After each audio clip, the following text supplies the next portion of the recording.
ప్రతిపాదిత రాజ్యాంగ 130వ సవరణ బిల్లు ప్రకారం ప్రధానమంత్రి, ముఖ్యమంత్రులు, కేంద్ర లేదా రాష్ట్ర మంత్రులు తీవ్రమైనటువంటి నేర కేసుల్లో అరెస్టై కోర్టు ఆదేశాల ప్రకారం వరుసగా 30 రోజుల పాటు జ్యుడిషియల్ కస్టడీలో ఉంటే వారి పదవి ఆటోమేటిక్గా రద్దు కావాలని ప్రతిపాదిస్తోంది. అయితే ఈ నిబంధన కేవలం అరెస్టు జరిగిన వెంటనే అమలుకు రాదు. అలాగే ప్రతి చిన్న కేసుకు ఇది వర్తించదు. తీవ్రమైనటువంటి నేరాలకు సంబంధించినటువంటి కేసుల్లో కోర్టు కస్టడీ కొనసాగినప్పుడు మాత్రమే ఈ నిబంధన వర్తించేలా ప్రతిపాదన రూపొందించబడింది. ఈ మార్పు అమల్లోకి రావాలంటే రాజ్యాంగ సవరణ అవసరం. అందుకు పార్లమెంట్లో ప్రత్యేక మెజారిటీ తప్పనిసరి అవుతుంది. ఇక ఈ ప్రతిపాదనను కాంగ్రెస్ పార్టీ తీవ్రంగా వ్యతిరేకిస్తోంది. కాంగ్రెస్ సీనియర్ నేత జయరాం రమేష్ ఈ బిల్లును ప్రమాదకరమైనదిగా అభివర్ణించారు. ఆయన అభిప్రాయం ప్రకారం ఇప్పటికే విచారణ సంస్థలను రాజకీయ ప్రత్యర్థులపై ఉపయోగిస్తున్నారనే ఆరోపణలు ఉన్నాయి. అలాంటి పరిస్థితుల్లో కేవలం 30 రోజుల జ్యుడిషియల్ కస్టడీ ఆధారంగా ఎన్నికైన ప్రభుత్వాధినేతలు తమ పదవులను కోల్పోయే పరిస్థితి వస్తే గనక అది రాజకీయ వేధింపులకు దారితీసే అవకాశం ఉందని కాంగ్రెస్ వాదిస్తోంది.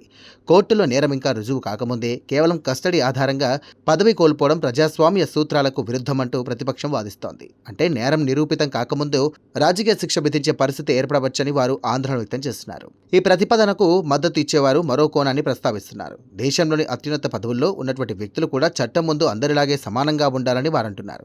ఒక మంత్రి లేదా ముఖ్యమంత్రి తీవ్రమైన నేర కేసులో దీర్ఘకాలం జ్యుడిషియల్ కస్టడీలో ఉంటే గనక అదే సమయంలో ప్రభుత్వాన్ని నడపడం, కీలక నిర్ణయాలు తీసుకోవడం పరిపాలనాపరంగా సమస్యగా మారవచ్చంటూ వారి వాదన. ఇక ప్రజల విశ్వాసాన్ని కాపాడేందుకు ప్రభుత్వ పదవుల్లో ఉన్న వారిపై నైతిక బాధ్యతను పెంచేందుకు ఇలాంటి నిబంధనలు అవసరమని మద్దతుదారులు భావిస్తున్నారు.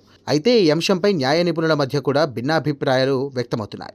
కొందరు ఇది జవాబుదారీతనాన్ని పెంచుతుందని చెబుతుండగా మరికొందరు ఇది నిర్దోషిత్వ భావనపై ప్రభావం చూపవచ్చంటూ హెచ్చరిస్తున్నారు. ఇక రాజ్యాంగ సవరణ బిల్లు కావడంతో దీనికి సాధారణ మెజార్టీ సరిపోదు. లోక్సభ, రాజ్యసభ రెండిట్లోనూ ప్రత్యేకంగా 2/3 మెజారిటీ అవసరం ఉంటుంది. అంటే అధికారిక పక్షం మాత్రమే కాకుండా ఇతర పార్టీల మద్దతు కూడా కీలకంగా మారుతుంది. అందుకే రాబోయే పార్లమెంటు వర్షాకాల సమావేశాల్లో ఈ బిల్లు చుట్టూ తీవ్ర చర్చలు, రాజకీయ వాదోపవాదాలు జరిగే అవకాశాలున్నాయంటూ రాజకీయ నిపుణులు భావిస్తున్నారు. ప్రతిపక్షం ఈ బిల్లును గట్టిగా వ్యతిరేకించేందుకు సిద్ధమవుతుండగా ప్రభుత్వం మాత్రం దీనికి అనుకూలంగా తమ వాదనను బలంగా వినిపించే అవకాశం ఉంది.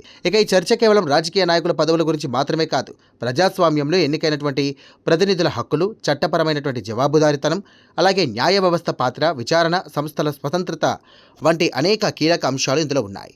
ఒకవైపు అవినీతి లేదా తీవ్రమైన నేరాలపై కఠిన చర్యలు అవసరమని చాలామంది భావిస్తున్నారు. మరోవైపు కేసు తీర్పు రాకముందే ఎన్నికైనటువంటి నాయకుడి పదవిని కోల్పోయేలా చేసే నిబంధన దుర్వినియోగానికి దారితీస్తుందా అనే ప్రశ్నలు కూడా వ్యక్తమవుతున్నాయి.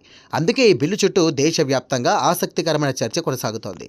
మొత్తానికి ఈ ప్రతిపాదిత రాజ్యాంగ 130వ సవరణ బిల్లు కిందికి వస్తుంది. ఇది ఇంకా చట్టంగా మారలేదు.